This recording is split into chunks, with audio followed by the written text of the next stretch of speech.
আসসালামু আলাইকুম। সন্তান যদি মায়ের কাছে কোনো জিনিস নিয়ে আবদার করে তাহলে সেটা মা না দেওয়া পর্যন্ত তার কোনো শান্তি হয় না। বিকেলবেলা আমাদের কম বেশি সবারই খিদে পায়। আর মেয়ে আমাকে বলল, মা আমাকে স্যান্ডউইচ বানিয়ে দাও। আর তার জন্য আমি সবকিছু রেডি করে নিলাম। ফ্রিজে মুরগির মাংস রাখা ছিল, আমি সেখান থেকে মুরগির মাংস নিয়ে ছোট ছোট টুকরো করে নিলাম। এরপর এখানে লবণ আর মরিচের গুঁড়া দিয়ে ভালো করে মেখে নিলাম।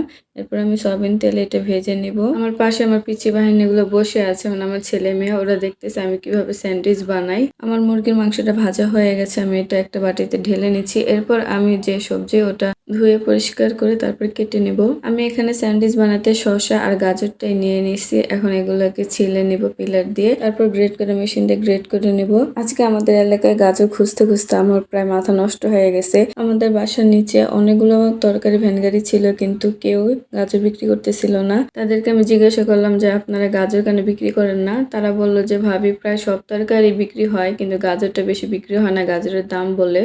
যাই হোক, পরে আমার দেবরকে আমি বাজারে পাঠিয়েছি, ওরে দিয়ে আমি গাজর কিনে নিয়ে আসছি। আর এদিকে আমার শসা গাজর দুইটা গ্রেট করা হয়েছে আর মুরগির মাংসগুলো আমি ঝুরি করে নিলাম।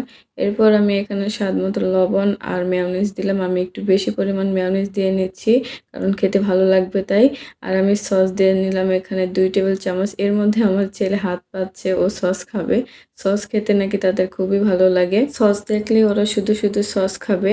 আর এরপর আমি এখানে গোলমরিচের গুঁড়া দিয়ে ভালো করে মিশিয়ে নিলাম। এরপর আমি পাউরুটি দিয়ে স্যান্ডউইচটা বানিয়ে নিব।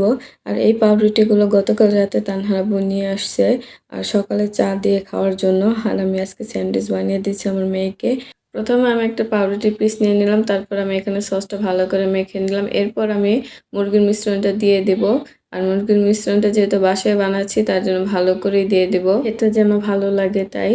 আর উপরে আরেকটা পাউরুটি দিয়ে তারপর মাছ বরাবর আমি ছুরিতে কেটে নেব। আর হয়ে গেল স্যান্ডউইচ। খুব সহজেই বাসায় বানানো যায় এই স্যান্ডউইচটা।